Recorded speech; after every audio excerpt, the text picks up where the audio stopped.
I can take it. I can take it.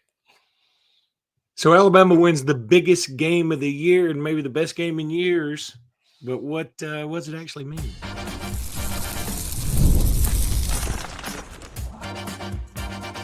You are Locked On Bama, your daily podcast on the Alabama Crimson Tide. Part of the Locked On Podcast Network, your team every day.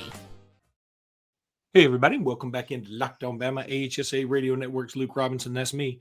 Alabama internet legend Jimmy Stein. That's him. This episode is brought to you by FanDuel. We'll talk about FanDuel in just a bit. Also want to thank you every day for being here every day, and thank you newbies for being here today. Jimmy, absolutely glorious game yesterday.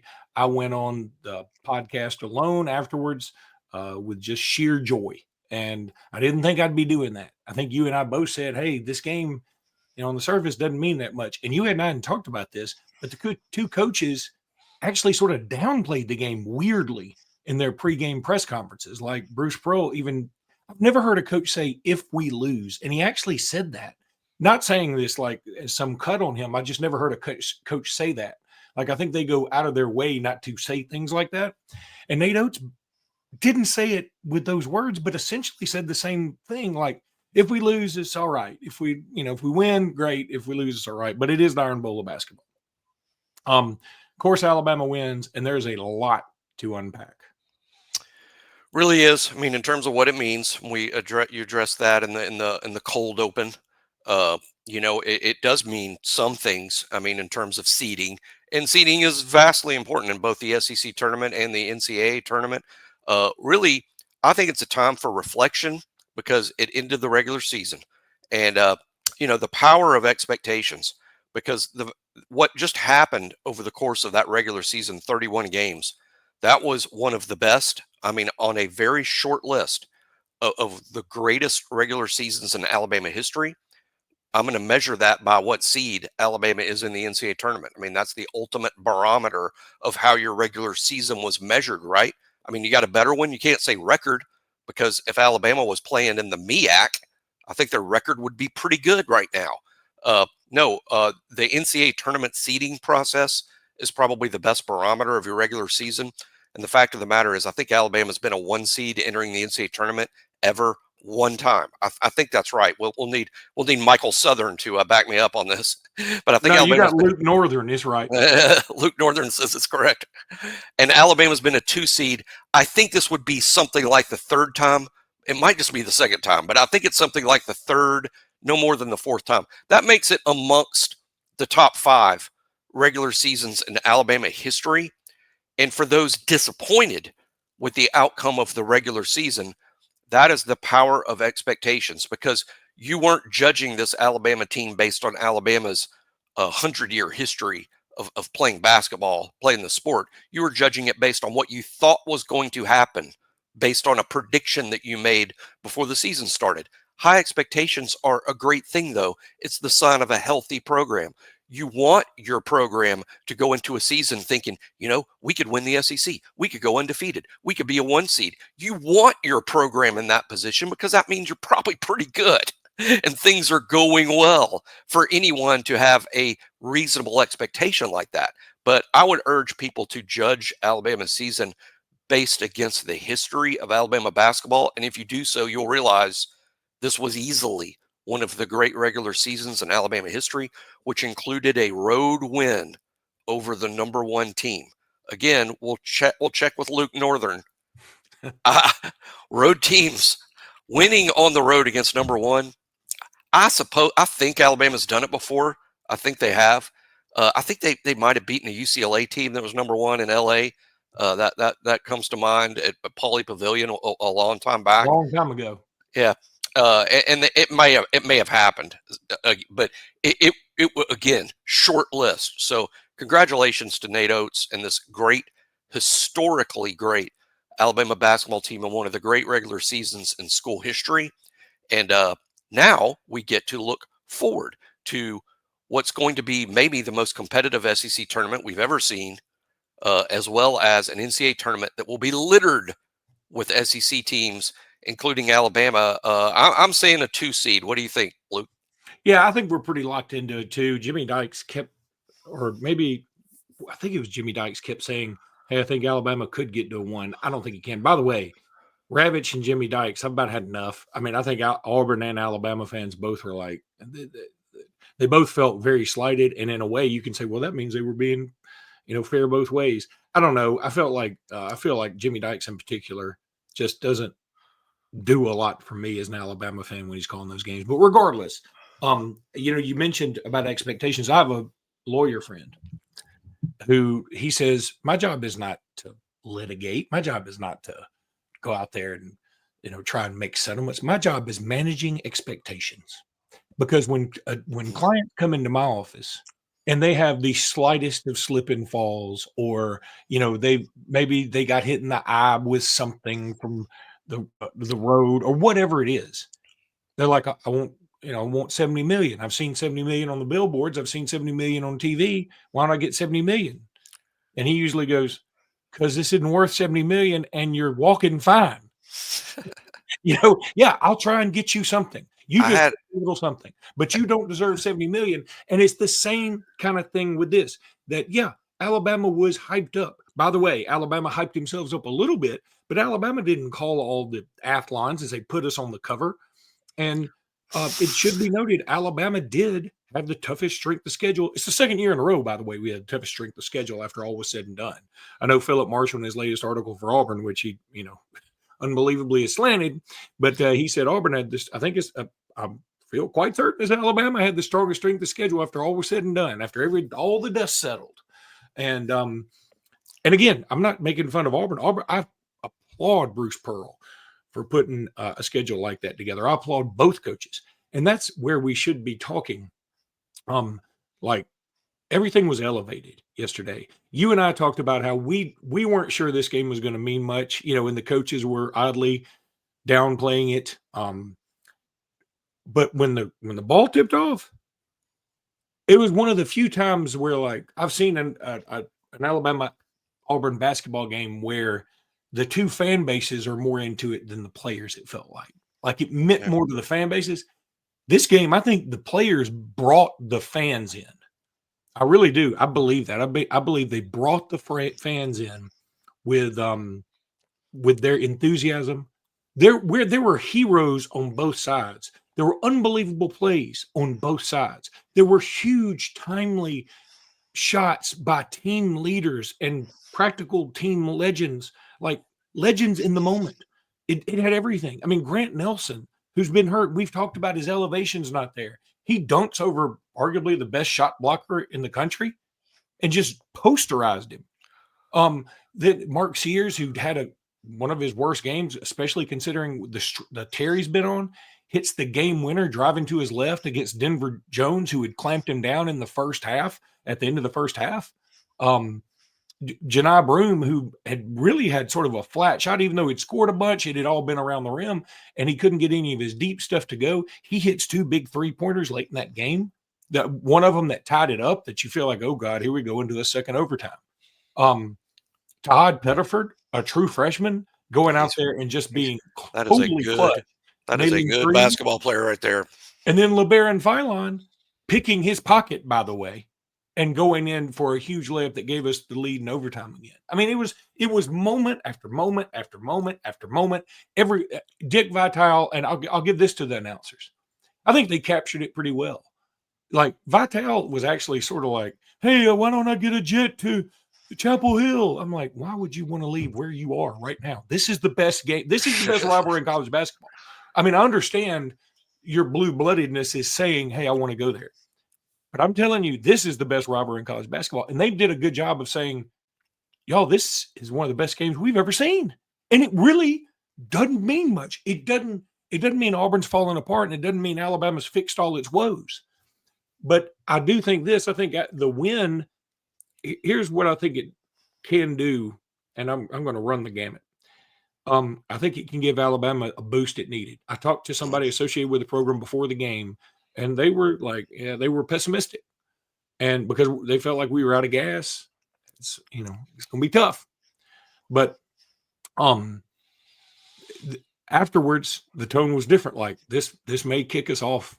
This might.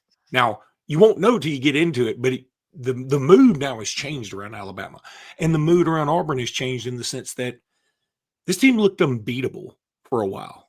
They really did. Even, they lost at Duke, yeah, and they lost at home to Florida, yeah, but you could forgive those as just anomalies. And now you're like, okay, they've lost 2 in a row, and one of them was at home, and we know this Alabama team was out of gas and kind of beat up, and they sucked it up and did it. Why can't we? And I think but the other side of it is Auburn may have lost the number 1 overall seed. Some people say they haven't. They might have. And Janai Broome might have lost player of the year, even though he had his best game of the year, because Cooper Flagg's squad takes over that number 1 slot. And Cooper Flagg's getting all this momentum for some reason, even though he is. I'll say it again. Janai Broome should win it. Cooper Flagg's a better player, 100%. So Auburn may get motivation from it. At the same time, Auburn, some weaknesses were exposed. What was that? The Lord of the Rings with the Smog, the dragon, where they have like this little chink in their armor, and that one guy had to shoot an arrow right in that chink. Well, maybe they got a few more chinks than we thought. They're certainly a good basketball team.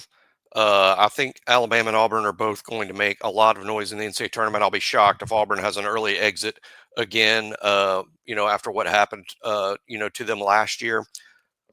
I said last week, I don't know that Alabama's as good as Auburn and Florida. I think they were as good as the other 5 teams that beat Alabama. I think Alabama is as good as those teams and could beat them. I wasn't sure Alabama could beat Auburn or Florida. So, hey, they proved me wrong at the end. I loved seeing it. And I'm back in terms of wind in the sails. I'm back to what I believe. And it's what I believed even prior to last week. Alabama's capable of beating anyone. Alabama is capable of going to this NCAA tournament and winning the whole thing. And it's been very rare in my life of watching Alabama basketball. I've been doing it for a long time, going back to the 80s. It's been rare in my life. I've said with a straight face going into the NCAA tournament, hey, Alabama could win this whole thing. I think I've said it about 3 times all recently. Yeah, you're absolutely right about that. I'll tell you something absolutely that I'm right about. That's Supply House. Oh, yeah. Get the supplies you need from the site made for the skilled trades, and that's Supply House. Whether you're in plumbing, HVAC, or electrical work, Supply House is the reliable way to order products online. Their easy-to-use website is packed with helpful resources and the latest product info to help you get the job done right. Plus a complete inventory of over 200,000 parts. I say 200,000 parts from 400 or more top brands. You'll find exactly what you need delivered fast from coast to coast. Need to help with an order? Supply House offers expert support and industry-leading service, so you'll always talk to a real person. And for trade pros looking for an extra edge, their free Trade Master program offers exclusive perks like a dedicated phone line and free shipping. Join the Trade Master program today at supplyhouse.com/TM and start ordering plumbing, HVAC, and electrical supplies with just a few clicks, yo. Plus, use promo code SH5 for 5% off your first order. That's supplyhouse.com. We're also going to talk a little bit about WayFair here because, WayFair has just what you need. Your home should reflect your style, and with WayFair, it's easier than ever to make that happen. Whether you're looking for a simple refresh or tackling a big home project, WayFair has everything you need in one place. WayFair's huge selection makes it easy to find the perfect piece, no matter what your space or your budget, from cozy furniture and stylish decor to kitchen essentials and outdoor must-haves. WayFair has it all, and with the prices that fit your budget.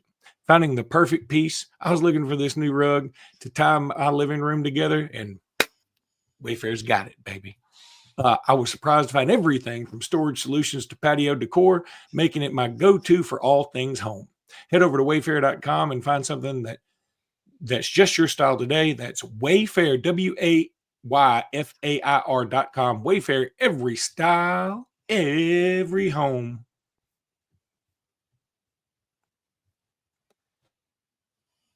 If I look a little disheveled, it's not because, well, it's actually 100% because I went to a party last night and it was something called Rock Through the Ages. And I went as my favorite artist, who happens to be Prince, who was not 6'5" and white and could grow a mustache. And I could do none of those things. And some people said, I don't think that. Some people saw you and said, I don't think that's Prince at all. I swear to God, I got my wife to do the Prince symbol on my face, and I did the little mustache because I can't grow a mustache. And I had like a Prince wig on, and I had the Prince coat. I'll put a picture out here later. And I had like a puffy shirt from the Seinfeld episode, almost like a Prince would wear. I even put some chest hair on me because I have no chest hair like that. And I did all that. And I walked by these people, and I'll never forget it. Like last night, I walked by these people wearing all that. And they finally, like, they stared me down for 5 minutes. They just followed me, and then they go, oh, we think he's Prince. I'm like, yeah, I guess you could say I look like a vicarious pirate, but Prince is what I was going for. So y'all just bear with me. But anyway, I would just be so terrible at things like that. I mean, I was like, what on earth would I go? I would get like some white bag and just with black marker write a face on it and go as that marshmallow DJ guy. Was there any marshmallow? Was there any marshmallow? Can I know who he is? Does he wear a white bag? No, he has an actual more face? Professional looking marshmallow head. Oh. He wears a marshmallow over his head with a face with eyes and a mouth sort of painted on it. This is a good segue. Speaking of dudes with marshmallow faces and heads, I got to listen to the Auburn Radio Network. Jimmy. Marshmallow and Kane Brown. I just say that because that's a hit song on the radio right now. Nothing brought me more pleasure than listening to Andy Burcham. I'm talking about have a downtown, I want to speak to the manager moment after the crane. It wasn't even like a full crane kick that Grant Nelson did. He pulled a Karen. He did sort of a small crane kick, and who can blame him? By the way, Auburn does it. Auburn softball did it to Alabama softball. Not only that, Bruce Pearl himself is done. And they'll Bruce Pearl himself. That was after the game. It doesn't matter. First of all, Bruce Pearl, you can read his lips talking to an official. He's like, that's our celebration. No, it's not, Bruce. Bruce, it's not. It's not. Stop. That's my move. He said, like Frank Costanza. Yeah. It's like, it was just, you can do that move, but do it out of town. That's like what Jerry Seinfeld told David Putty. But it was so funny. Andy, I listened to it because I was like, a buddy of mine actually listened to the radio broadcast on Auburn because he had to. And he said, you won't believe this. And so I found it online. I can't do it on here, I don't think, because of copyright stuff or whatever. Right. And but Andy Burcham literally says, and then he poses to the Auburn players. How was that not taunting? How was that not taunting? And then he said, the other guy who's with him, I don't even know who that guy is. He said, well, they're going to take a look at it. And he goes, they better take a look at it. I was like, or what, Andy? Or what exactly is it that you will do? And the answer is nothing. And secondly, they were taking a look at it. You know why? Because your guy hit our guy in the face. Now, I'm fine with it not being called a flagrant one because I think those get tossed around all too easily these days. And it's a hard foul, and they happen. So I didn't want Dylan Cardwell in any more trouble. But considering the antics that this Auburn basketball team and Auburn in general has pulled off through the years, I think a small, rather muted crane kick shouldn't get your panties wadded up like that. But now moving forward, then another thing that happened, which was kind of funny, Bruce Pearl went on after the game, went on a rant about how, Janai Broome took 16 shots in the paint and only went to the foul line a couple of times or whatever. And I'm like, yeah, okay, that's, I guess if you want to, if your assumption is when you take shots in the paint, you get fouled more. Fair enough. But Bruce, why don't you bring up the part where Auburn did not get up? They had 7 fouls with 10 minutes and about 30 seconds to go in the second half. They still had 7 fouls when it was 41 seconds left in overtime. Yeah, I don't think Alabama was ever in the double bonus in the whole second half plus overtime. They were never in the double bonus. So, and by the way, the officials were clearly letting a lot go. Agreed. Other than an ejection, they were letting a lot of stuff go. I want to get to that, but I also want to say, if Andy Burcham's going to lose his mind about a post, how about losing your mind when Dylan Cardwell basically falls on top of LeBaron Fallon on a layup, and he falls on him, in sort of the restricted area, even though there isn't one in college, and he's 3 times his size, and there's no call. How is there no call? There was a call. Janai Broome fouled Grant Nelson on a shot in the paint. late in the game. Now Nelson made it anyway, but there's no call. What you do is you play through that and you realize, oh, we get calls sometimes and we don't get calls sometimes. That's why. And the other thing that bothered me that Bruce Pearl said, going back to Chad Baker-Mazara, who, by the way, is the dirtiest player in college basketball, and there's no place for it. Dick Vitale said it. This isn't me saying it, even though I am backing him up. Chad Baker-Mazara has done this a lot. He elbowed a man in the back of the head at the base of the skull. I would be willing to bet if somebody did something like that in football, they would be ejected for that game and half of the next game and maybe even the full of the next game, because it is looked at as so terrible to hit somebody in the head. Because it's basketball, weirdly, where you're 10 times more vulnerable, if you hit somebody in the head, it's just sort of, okay, it's a flagrant 2 and you're ejected. And Andy Burcham, by the way, had a come apart about that too. He thought that they were looking at something completely different. I just thought it was comical. I was like, look, reasonable fans, Auburn fan or no, and by the way, there were a lot of Auburn reasonable fans saying there's no place for that. And I would say that if it had gone both ways, and maybe Alabama did trigger him some way, as Bruce Pearl intimated, maybe that happened. If you ask me, it's smart, because I think Yale did the same thing last year, and guess what Chad Baker-Mazara did? He fell for it. You bait people who you think you can twist their knobs, and you think they'll go crazy because it'll help your team. Yeah. It is kind of crazy that in basketball, we treat violent crime above the shoulders less harshly than we do in football. That doesn't make a lot of sense, does it? But to me, all of it just goes to this. It's a reminder to myself to complain about officiating less. When you complain about officiating after you lost, it looks terrible. Now, if you complain about officiating after you win, it sort of looks like, hey, you want the game itself to improve and be better. But when you complain about it after a loss, it just really looks like whining. And hey, I'm guilty of it too, particularly when it comes to football, because Luke and I have been pretty tough on SEC football officiating, and we have complained. It's just a reminder to myself before next football season, especially, to complain less about officials after a loss. It's such a bad look. Even if you're right, it's still a bad look. Yeah, I mean, you think about this, like, for instance, the Tennessee-Alabama game a few years ago, when I didn't think it was pass interference. They call pass interference incredibly late, and it costs Alabama and probably costs them a shot in the playoffs. Every time I bring it up, I'm like, I feel like a hypocrite bringing it up. It's the worst officiated sporting event I can recall. If you ask me, like, Jimmy, what's the worst officiated sporting event Alabama's involved in? I immediately go to Alabama, Tennessee, and Knoxville. In 2020, was it 2021? No, 2022. Can you hear my dog? No. Okay, good. No. Oh no, I think my. Was it your dog? It wasn't your dog doing the whole show, was it? No. I thought it was you. It was talking about Andy Burcham. Was that you or the dog? Knowing my luck, Andy Burcham is some black belt in karate, and he's going to see me out and kick me right in the face and knock my teeth out. And again, I have no issue. Then that's a flagrant 2, and he's out of this game, but he can play the next game. I'll say not like football. Yeah, I'll say this. Look, Andy Burcham, I think he's fine. I think he's a pretty good broadcaster. I really do. I mean, he's got a good voice for it.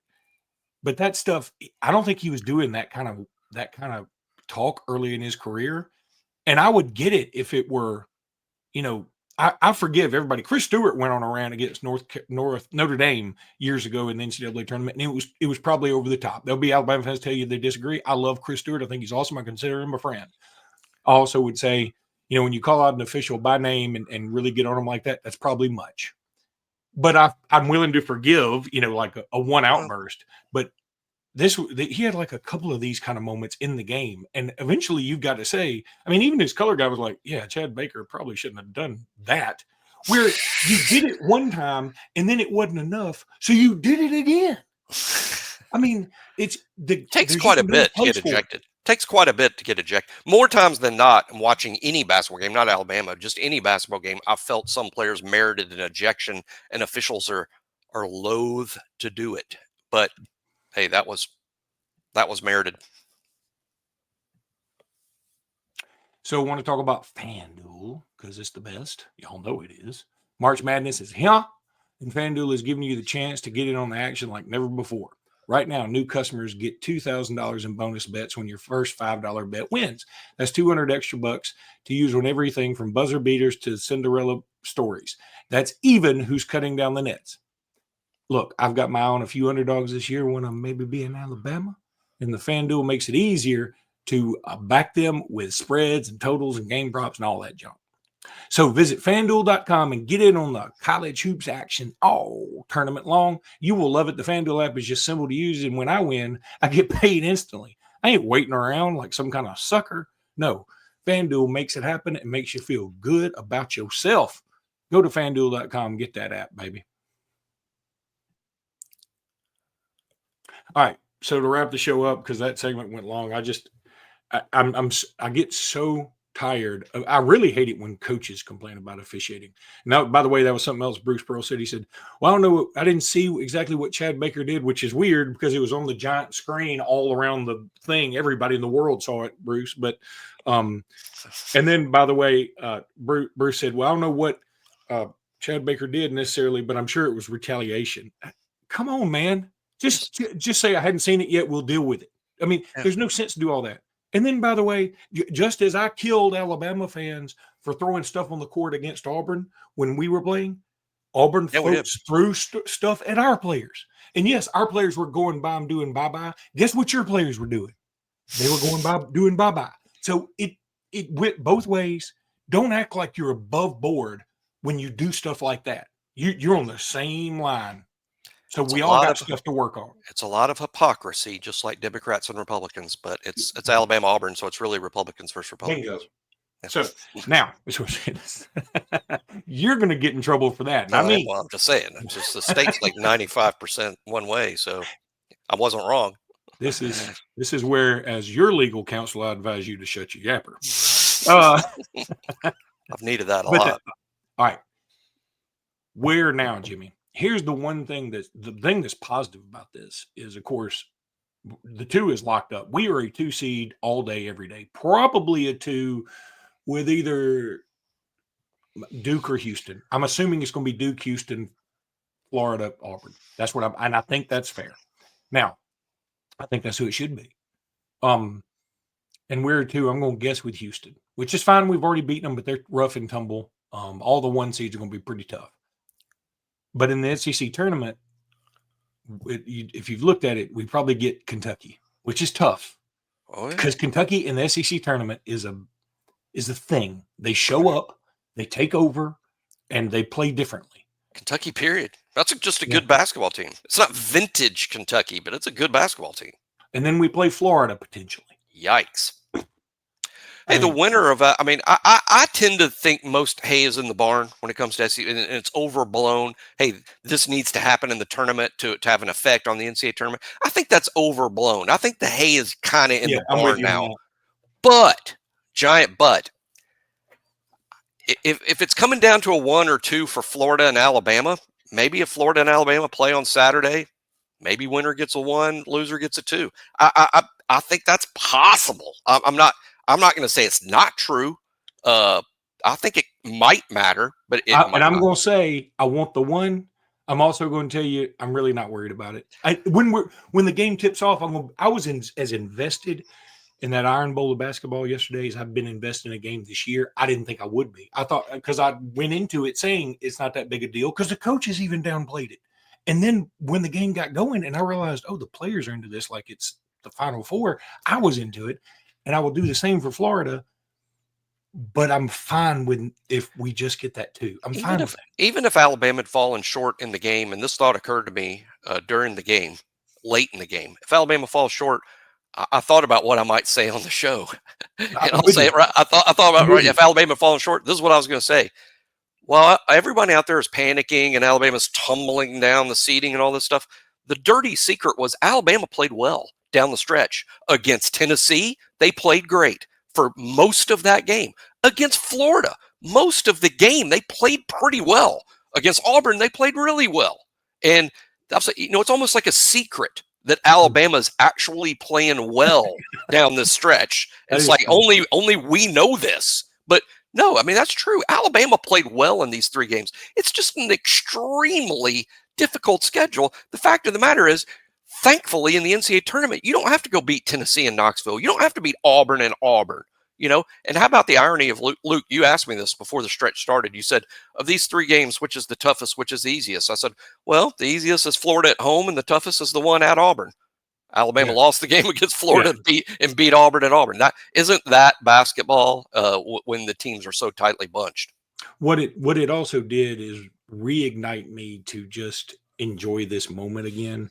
I'm sort of like you, like people calling me disappointed with this little losing streak we were on, who were affected by our own expectations, and they were starting to get to me. And even a guy that I know that's associated with the program was like, I'm not feeling good about today. And so what this has done is I don't have these unreasonable expectations. Like we can go all the way. I do believe we can. At the same time, I'm like, let's just take it game by game. If we stay game by game, we'll be all right. There's a fine line between winning and losing when you're talking about 2 elite teams. Alabama and Auburn are elite. Florida is elite. I would argue Tennessee, and I might accept other SEC teams. Tennessee's pretty elite too.